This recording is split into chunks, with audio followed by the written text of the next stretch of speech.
জয় জয় রাম কৃষ্ণ বাঞ্ছা কল্পতরু। জয় জয় ভগবান জগতের গুরু। জয় জয় রাম কৃষ্ণ ইষ্ট গোষ্ঠীগণ। সবার চরণ রেণু মাগে অধম। সবার চরণ রেণু মাগে অধম। শ্রী শ্রী রামকৃষ্ণ পুঁথিতে গুরু মাতা বন্দনা পুঁথিকার এইভাবে লিখছেন। জয় জয় শ্রী শ্রী মাতা জগত জননী। গুণময়ী গুণাতীত ব্রহ্ম সনাতনী। অখণ্ডায় অরূপা তুমি তুমি নিরূপমা। পুরুষ প্রকৃতি তুমি তুমি মা প্রধান। সৃষ্টির অঙ্কুর তুমি সকলের মূল। তুমি মা 24 তত্ত্ব তুমি সূক্ষ্ম স্থূল। তোমার ইচ্ছায় সৃষ্টি স্থিতিতে পালন। পুনরাখো কোলে লয়ে করিয়া নিধন। খেলার ডালিমা তোমার গোটা সৃষ্টিখানি। লীলাময়ী লীলা পরা লীলা স্বরূপিণী। একা তুমি অদ্বিতীয়া আপন মায়ায়। ধরিয়াছ বহুরূপ জগত লীলায়। সৃষ্টি মা সারদা দেবীকে লক্ষ্য করে এই কথাগুলো এখানে বলা হচ্ছে যে শ্রীমা সারদা দেবী তিনি স্বরূপের দিক থেকে গুণময়ী গুণাতীত ব্রহ্ম সনাতনী। তিনি অখণ্ডা স্বরূপা, তার কোনো উপমা নেই। আবার তিনি যখন এই জগতে আবির্ভূত হয়েছেন তখন নিজেকে নানা রূপে প্রকাশ করেছেন। লীলাময়ী লীলা পরা লীলা স্বরূপিণী। একা তুমি অদ্বিতীয়া আপন মায়ায়। খেলার ডালিমা তোমার গোটা সৃষ্টিখানি। এই বিশ্ব সংসার তোমার খেলার স্থান, আর সেখানেই তুমি আবির্ভূত হয়েছ। আপন অখণ্ডতা করি খণ্ড খণ্ড। গঠেছ অগণ্য আমি রচিতে ব্রহ্মাণ্ড। যে অখণ্ড সত্তা সেটিকে তিনি যেন খণ্ড খণ্ড করেছেন, আর তার দ্বারাই তিনি গঠন করেছেন অগণ্য আমিকে। এই জীব তাই নিজেকে ক্ষুদ্র ক্ষুদ্র আমি বলে অনুভব করে। গুপ্তভাবে আপ্ত লীলা কর গো জননী। মায়ায় তোমার জীবে করে আমি আমি। তুমি গুপ্তভাবে এই লীলা করছো। সকলের ভেতরে তুমি বিদ্যমান। তুমি এই জগৎ রচনা করেছ, অথচ মায়ায় জীব আমি আমি করছে। মা তোমার নর লীলা লীলা শ্রেষ্ঠ গণী। অযোধ্যায় সীতা রূপে জনক নন্দিনী। রামময় প্রাণ ভাব প্রাণীর আরাম। মন প্রাণ ধ্যান জ্ঞান দুর্বাদল শ্যাম। যখন তুমি রামচন্দ্র রূপে ভগবান এসেছিলেন, তার সঙ্গে সীতা দেবী রূপে আবির্ভূত হয়েছিলে। আর যখন তুমি কৃষ্ণ রূপে ভগবান এসেছেন, তখন তুমি এসেছ, সেই কথাই তিনি বলছেন। রামময় প্রাণ ভাব প্রাণীর আরাম। মন প্রাণ ধ্যান জ্ঞান দুর্বাদল শ্যাম। দুর্বাদল শ্যাম। আগোটা জনম দুঃখ সহিলে পরাণে। জনম দুঃখিনী সীতা পুরাণে বাখানে। জীবের জন্য তুমি এত দুঃখ সহ্য করেছ, যখন সীতাদেবী রূপে আবির্ভূত হয়েছিলে। বৃন্দাবনে রাই রূপে কৃষ্ণ পাগলিনী, শুদ্ধ সত্যে তনু মহাভাব স্বরূপিণী, উমা রূপে হিমালয়ে নগেন্দ্র নন্দিনী, করিলে কৈলাসে বাস হইয়া ঈশানী। উমা রূপে হিমালয়ে নগেন্দ্র নন্দিনী, করিলে কৈলাসে বাস হইয়া ঈশানী। মায়ের স্বরূপ বর্ণনা করা হচ্ছে। কে এই শ্রী মা সারদা দেবী? জগৎ জননী রূপে এখনো লীলায়, পূর্ণিত অন্তরাধার স্নেহ করুণায়, মহামন্ত্র মা প্রণব করি উচ্চারণ, পদতলে নত শিরে পরশে চরণ। জানে না সে কি পাইল ভক্তি নিরমল, কোটি কোটি জনমের সাধনার ফল। এই যে তোমার স্বরূপ, সেই মা এখন জীবের কাছে মা রূপে, মা সারদা রূপে আবির্ভূত হয়েছেন। এবং এই মহামন্ত্র মা, এইটি উচ্চারণ করে তোমার শ্রীচরণে আমরা নতশির হচ্ছি। আর কোটি কোটি জন্মের সাধনার ফলেই কেবল এটি সম্ভব। তাই কোটি কোটি জন্ম সাধনা করেই জীব মহামায়ার আবির্ভাবকে দর্শন করতে পারে। মা তোমার ধরো মায়া দাও সরাইয়ে, দেখি মা ভয় পদ নয়ন ভরিয়ে। তোমার মায়া রূপ সরিয়ে দাও, তবেই তোমাকে স্বরূপ ভাবে আমরা দেখতে পারব। আর না হলে তোমার এই অভয় চরণ যদি দর্শন করতে না পারি, তাহলে জন্ম জন্ম আমাদের বিফলভাবেই করতে হবে। করি চিত্রলীলা পট মনে বড় সাধ, মায়া যেন পথে নাহি ঘটায় প্রমাদ। তো এই মায়াপট দর্শনের ইচ্ছে, কিন্তু যেন সেই লীলাপট দর্শনের আগে মায়া যেন আমাকে ঘিরে না দেয়, প্রমাদ যেন এসে সেই মায়ার পথে বাধা সৃষ্টি না করে। তুয়া পদ প্রদর্শিকা তুমি গো জননী, হৃদয়ে আসিয়া উরো কণ্ঠে বসো তুমি। গুরু বন্দনা করতে শুরু করেছেন, আর তাই মায়ের কাছে প্রার্থনা করছেন যে মা যেন হৃদয়ে এসে অবস্থান করেন, আর তার ফলেই মায়ের এই বন্দনা তিনি করতে পারেন। দাও খুলে তালায় আটা হৃদয়ের দ্বার, উঠুক রাগের বায়ু প্রসাদে তোমার। খুলে দাও তালা আটা হৃদয়ের দ্বার, হৃদয়ের দরজা খুলে দাও, আর তাতেই অনুরাগের বায়ু তোমার প্রসাদে উঠবে, এবং তার ফলে আমি এই গুরু বন্দনা বর্ণনা করতে পারব। পঞ্চম বর্ষিয়া এবে ব্রাহ্মণের বালা, মাইক বালিকাবৎ করে খেলাধুলা।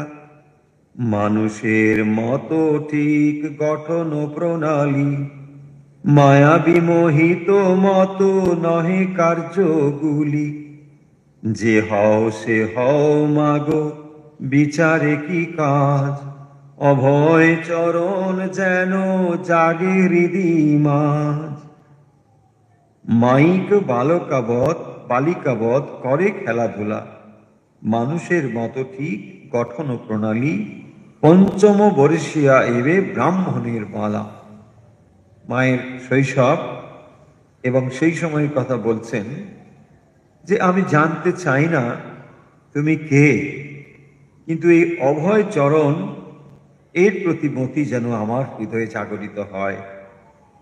মা হয়ে মা থাকো তুমি করি নিবেদন, শ্রী প্রভুর লীলা রসে করি নিগমন। এক মর্মভেদী দুঃখ বড় বাজে প্রাণে, কেন এত দুঃখ হেন মাতা বিদ্যমানে, স্মরিলে দুঃখের কথা ফেটে যায় ছাতি, সিংহের শাবক খাই শিয়ালেরও লাথি। এখানে পুথিকার তার যে ব্যক্তিগত দুঃখের কথা বলেছেন তা নয়, জীব এই দুঃখ জন্ম জন্ম ধরে অনুভব করে এবং সেই জন্য বলছেন যে এমন মা থাকতে আমাদের কেন এত দুঃখ। এই জন্যই বলছেন স্মরিলে দুঃখের কথা ফেটে যায় ছাতি, সিংহের শাবক খাই শিয়ালের লাথি। সিংহের শাবক, তার কাছে শিয়ালের লাথিটা খুব অপমানজনক। সেই জন্য বলছেন আমরা জীব, জীব মানে যার ভেতরে সেই ব্রহ্মসত্তা রয়েছে, অথচ আমরা এত দুঃখ অনুভব করছি। আর সব থেকে বড় কথা যে এমন মা যার রয়েছে তারা কেন এত দুঃখ অনুভব করে। কি বলো মা, সহিতে কি পারি, বিশ্বেশ্বর প্রভুদেব তুমি বিশ্বেশ্বরী। কি বলো মা, তুমি বলো, এ কি আমরা সহ্য করতে পারি? আর বিশ্বেশ্বর প্রভুদেব তুমি বিশ্বেশ্বরী। নিরখি যখন মাগো চরণ কমলে, অতি তুচ্ছ স্বর্গ ধরা ধরা তলে। নিরখি যখন মাগো চরণ কমলে, অতি তুচ্ছ স্বর্গ ধরা ধরা তলে। মায়ের শ্রীচরণ স্বর্গের থেকেও আরো বেশি উন্নততর, এটি বলছেন। আমি স্বর্গ চাই না, অতি তুচ্ছ স্বর্গ। ব্রহ্মা বিষ্ণু মহেশের ত্রিনত্রয় গণি, ইঙ্গিতে জননী যদি তব আজ্ঞা পাই, যখন হৃদয়ে জাগে চরণ দুখানি। তোমার শ্রীচরণ দুটি যদি আমি প্রাপ্ত হতে পারি, তাহলে ব্রহ্মা বিষ্ণু মহেশ্বরকে আমি তৃণ বলে মনে করি, তৃণত্রয় মনে করছি। এটি কিছুই না, সামান্য। কারণ মা হতেই এই সব কিছু, এই যা বিশ্ব ব্রহ্মাণ্ড, সেই প্রকৃতি থেকেই সব সৃষ্টি হয়েছে। এবং সেই জন্যে এখানে বলছেন যে অতি তুচ্ছ বলে মনে হয় স্বর্গ, যদি শ্রীচরণ কমল তোমার আমি লাভ করতে পারি। ইঙ্গিতে জননী যদি তব আজ্ঞা পাই, উত্তরের হিমাচল দক্ষিণে বসাই। হিমাচল উত্তরে, সেটাকে দক্ষিণে নিয়ে যেতে পারি, মানে অসম্ভবকে সম্ভব করতে পারি যদি তোমার শ্রীচরণ প্রাপ্ত হই। ভূতলে থাকিয়া ধরি গগনের চন্দ্র, অনুর সঙ্গেতে পারি করিবারে দ্বন্দ্ব। ভূতলে থাকিয়া ধরি গগনের চন্দ্র, মানে এটাও সেই অসম্ভব, একটু উপমা দেওয়া হয়েছে। এটাও আমি করতে পারি। হনুর সঙ্গেতে পারি করিবারে দ্বন্দ্ব, হনুমানের সঙ্গেও আমি দ্বন্দ্ব করতে পারি, যুদ্ধ করতে পারি, যদি একবার তোমার কৃপা কটাক্ষ পাই। সকৃষ্ণ অর্জুন রথ ফিরাইতে পারি, অখণ্ড ব্রহ্মাণ্ড গোটা তোলপাড় করি। এই মহামায়ার কৃপা যদি প্রাপ্ত হতে পারি, তাহলে অসম্ভবকে সম্ভব করতে পারি। এমনকি সকৃষ্ণ অর্জুন রথ ফিরাইতে পারি, যে রথের সারথি ভগবান স্বয়ং, আর অর্জুন যেখানে বসেছেন, সেই যে রথ, সেই রথকেও আমি ফিরিয়ে দিতে পারি, অন্যত্র ঘুরিয়ে দিতে পারি। ভগবানের ইচ্ছেটাকেও পরিবর্তিত করে দিতে পারি, যদি মহামায়া যদি আমার কৃপা করে। এদিকে করুণাময়ী, ওদিকে আবার পাষাণ হইতে শক্ত অন্তর তোমার।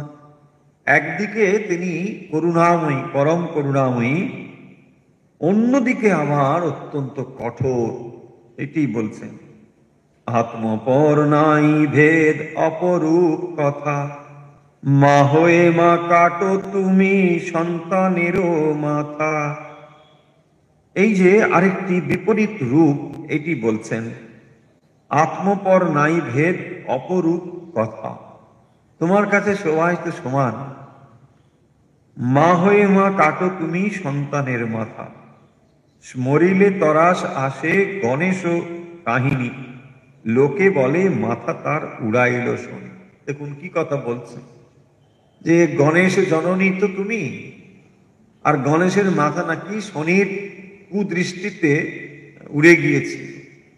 সেইটিকে এখানে পুথিকার বলছেন, শনির কি সাধ্য আসে তাহার নিকটে, মা তুমি না দিলে সায় কেবা মাথা কাটে। তুমি না যদি সমর্থন করো, শনির কি সাধ্য আছে মাথা কেটে নিয়ে চলে যাবে। দেখুন এই হচ্ছে মহামায়ার খেলা। তিনি সবাইকে নিয়ে সব রকম ভাবে খেলা করছেন। তাই এখানে বলছেন যে মা তুমি যেমন খেলাই করো আর যাই করো, এসব তোমার যে অভিমত বা ইচ্ছে এ তো আমরা বুঝি। শনির দৃষ্টে গণেশের মাথা উড়ে যাওয়া ইত্যাদি যে কাহিনী, সে কেবল সম্ভব হয়েছে তোমারই সমর্থনে, তুমি এটা করেছিলে। মা তুমি মারিলে কার সাধ্য করে ত্রাণ, তুমি মা কুপিলে নাই কাহারও এড়ান। তুমি যদি কাউকে মারো, কারো সাধ্য নেই তাকে রক্ষা করে, এ ত্রিভুবনে কেউ নেই। আর সেই জন্যে ঠাকুর বলছেন হিঁদুকে, ওরে সাবধান সাবধান, যা যা যা, এক্ষুনি যা, আমাকে যা বলিস বল। কত কথাই বলে, আমি না থাকলে তোমার সব কোথায় যেত। দেখুন কি অবস্থা, ভগবানের সঙ্গে রয়েছে অথচ কেমন হিংসেটা যাচ্ছে না। কারণ সবাই এসে কি করছে, শ্রীরামকৃষ্ণ শ্রীরামকৃষ্ণ করছে, আর এই হিঁদু কি কম যায়? তার জন্যই তো সব। দেখুন কিরকম তার ভেতরেও অহংকার তৈরি হচ্ছে। তাই জন্য একদিন বলেই ফেলবে, আরে তোমার রাখো ভট্টাচার্যগিরি, আমি না থাকলে তোমার হবে। দেখুন স্বয়ং ভগবান কেউ এই কথা শুনতে হচ্ছে, আর তার পারমিশনে। এক ইচ্ছে প্রকাশেই হিঁদু তো হিঁদু, এরকম কত হিঁদু গড়াগড়ি যাবে। কিন্তু তিনি মানুষকে এই লীলা দেখাবেন বলে হিঁদু তো তাঁর ইচ্ছেতেই এখানে রয়েছে, অথচ সে আবার তাকে অপমান করে কথা বলছে, এটাও তিনি সহ্য করছেন লীলার।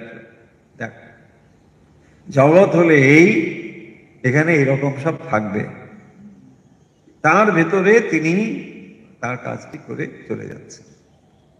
অপূর্ব এই লীলা।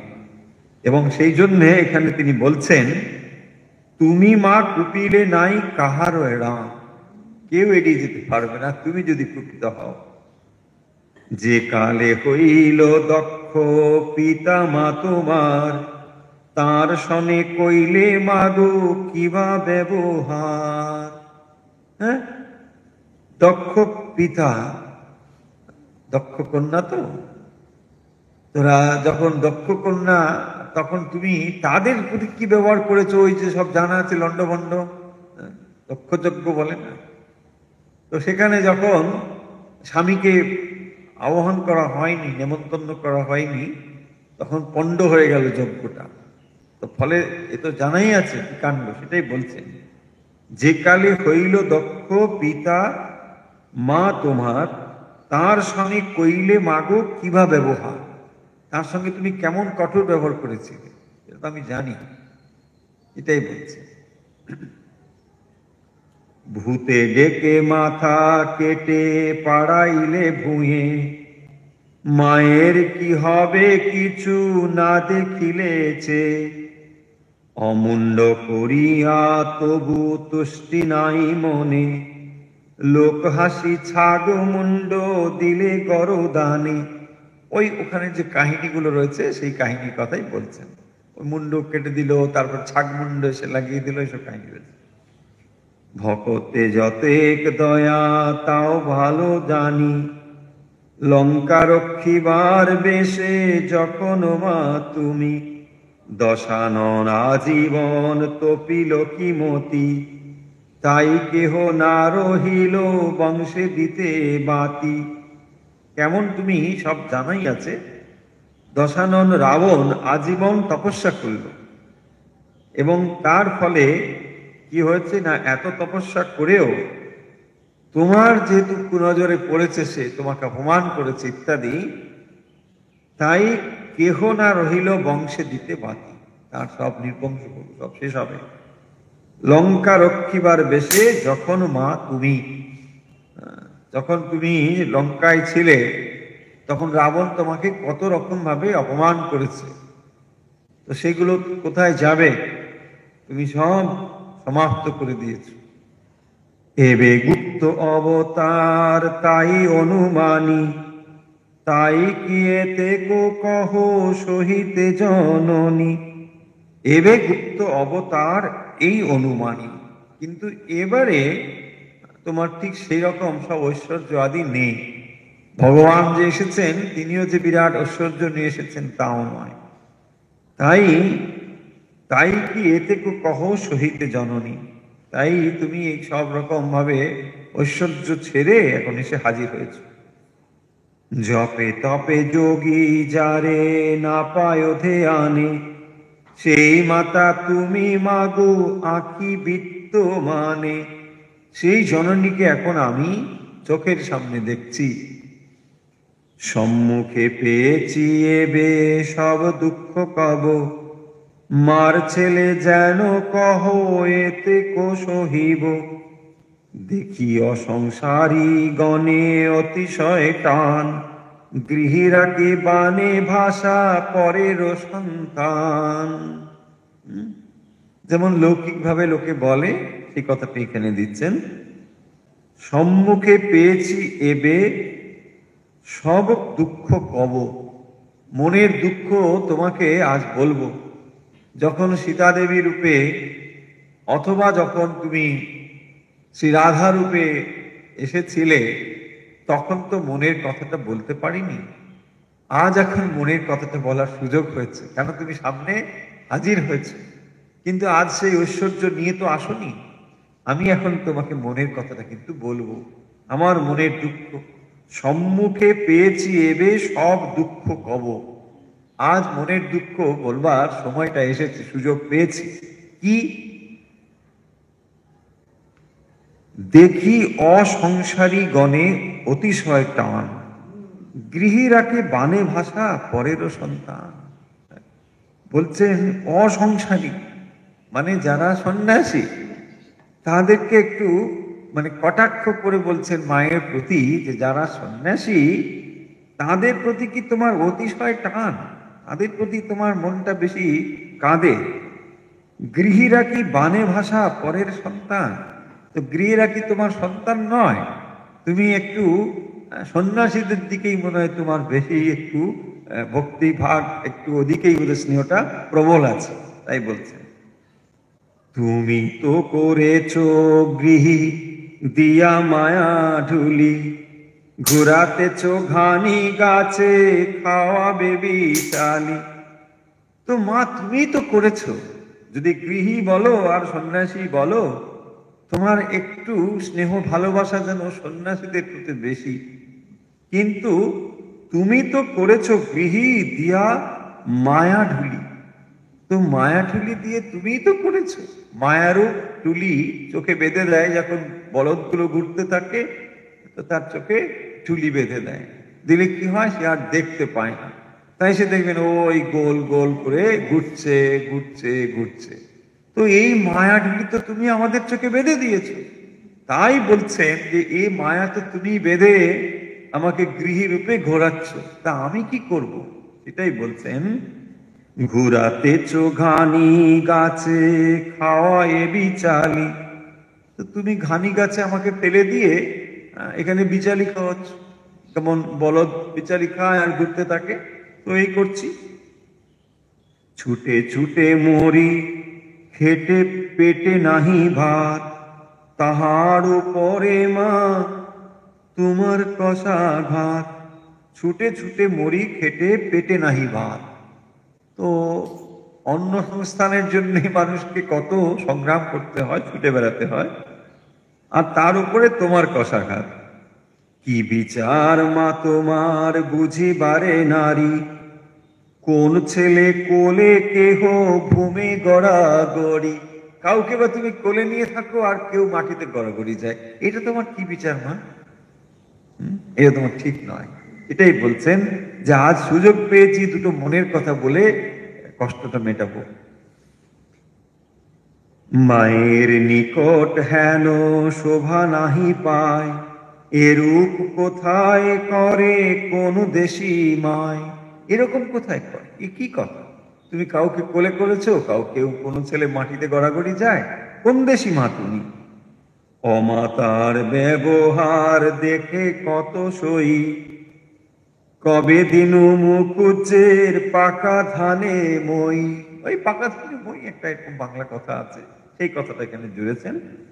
অমাতার ব্যবহার দেখে কত সই, এ তো ঠিক অমাতার মতো ব্যবহার, মায়ের মতো এরকম ব্যবহারটা নয়। তাই বলছেন কবে দিনু মুকুজ্জের পাকা ধানে মই। মানে মুকুজ্জের আমি কি ক্ষতি করেছি যে মুকুজ্জে আমাকে হ্যাঁ এমন করছেন? ইচ্ছাময়ী মাতা তুমি জগত পালিকা, নম নম শ্যামা সুতা ব্রাহ্মণ বালিকা। এক নিবেদন মম চরণ যুগলে, যত দুঃখ হোক যেন মন নাহি টলে। এত দুঃখ পেয়েছেন, অধিকার তার নিজের জীবনেও পেয়েছেন, এবং এখানে তার অভিমান দুঃখ ঢেলে দিয়েছেন মায়ের কাছে। কিন্তু পাশাপাশি এটিও বলছেন যে মা, এক নিবেদন মম চরণ যুগলে, যত দুঃখ হোক যেন মন নাহি টলে। মন যেন তোমার শ্রীচরণ থেকে না সরে যায়। এত দুঃখ পাচ্ছি তবুও মন যেন তোমার শ্রীচরণে থাকে। নালিশ মায়ের কাছে যদি মারে মায়, ছাওয়াল নিকটে কাঁদে অন্যত্র না যায়। ভাবটি কত সুন্দর দেখুন। নালিশ মায়ের কাছে যদি মারে মায়, মা নালিশ করছে মায়ের কাছে, সন্তান নালিশ করছে মা মেরেছে বলে, ঠিক। কিন্তু দেখুন, ছাওয়াল নিকটে কাঁদে অন্যত্রে না যায়। ওখানেই কাঁদছে, মায়ের কাছেই কাঁদবে, কিন্তু সে অন্যত্র যাবে না। তার মানে গভীর ভালোবাসার একটা প্রকাশ এই ভাবের মধ্যে রয়েছে। মা মারছে কিন্তু যাবে। দেখুন, যেই সন্তানের অভিমান হয়ে যায় সে কিন্তু আর মায়ের কাছে যায় না, তখন দেখবে অভিমান করে দূরে চলে যায়, মান ভাঙাতে হয় ইত্যাদি ইত্যাদি। কিন্তু যখন অভিমান তৈরি হয়নি, অহংকার তৈরি হয়নি শিশুর ভেতরে, তখন মা বকাদিক ঝকাদিক যাই করুক মারুক, ওই আবার এসে মায়ের পেছনে পেছনে ঘুরতে থাকে। এই ভাবটাই এখানে করছে যে মা, যতই তুমি বকা দাও, যতই দুঃখ দাও, যতই কষ্ট দাও, আমার মন যেন তোমার শ্রীচরণ থেকে বিচ্যুত না হয়, দূরে না সরে যায়। মা বলিয়া ডাকে যেন কাঁদিয়া বেড়াই, তেমতি থাকিব মাগো এই ভিক্ষা চাই। ঠিক সেই রকমই আমি থাকবো মাগো, এটাই ভিক্ষা চাই। মা বলিয়া কাছে যেন কাঁদিয়া বেড়াই, তোমার কাছে যেন মা বলে কেঁদে বেড়াতে পারি। কি সুন্দর নরলীলা যাই বলিহারি, হৃদয়ে উদয় যাহা আঁকিতে না পারি। নরলীলা কি অপরূপ এই নরলীলা, কি সুন্দর নরলীলা যাই বলিহারি, হৃদয়ে উদয় যাহা আঁকিতে না পারি। হৃদয়ে ভাব ভাষা দিয়ে তিনি ব্যক্ত করতে পারছেন না, সেটি বলছেন। সাধ্যাতীত যদ্যপিহ প্রাণ নাহি মানে, সতত প্রমত্ত মন লীলায় আন্দোলনে। মায়ের সহিত হৃদে উরহ ঠাকুর, যেতে পথে বাধা বিঘ্ন সব করি দূর। মায়ের সহিত হৃদে উরহ ঠাকুর, ঠাকুর এবং মা দুজনের ভাব আমার যেন একসঙ্গে মনে আসে। যেতে পথে বাধা বিঘ্ন সব করি দূর। শ্রীপ্রভুর লীলা কথা মধুর কথন, পরম আনন্দে শোনো এক মনে মন। শ্রীপ্রভুর লীলা কথা মধুর কথন, পরময় আনন্দে শোনো এক মনে মন। আমরা পড়লাম গুরু মাতা বন্দনা শ্রী শ্রী রামকৃষ্ণ পুঁথি থেকে মা শারদা সম্বন্ধে গুরু মাতা বন্দনা পুঁথিকার যেভাবে বর্ণনা করেছেন।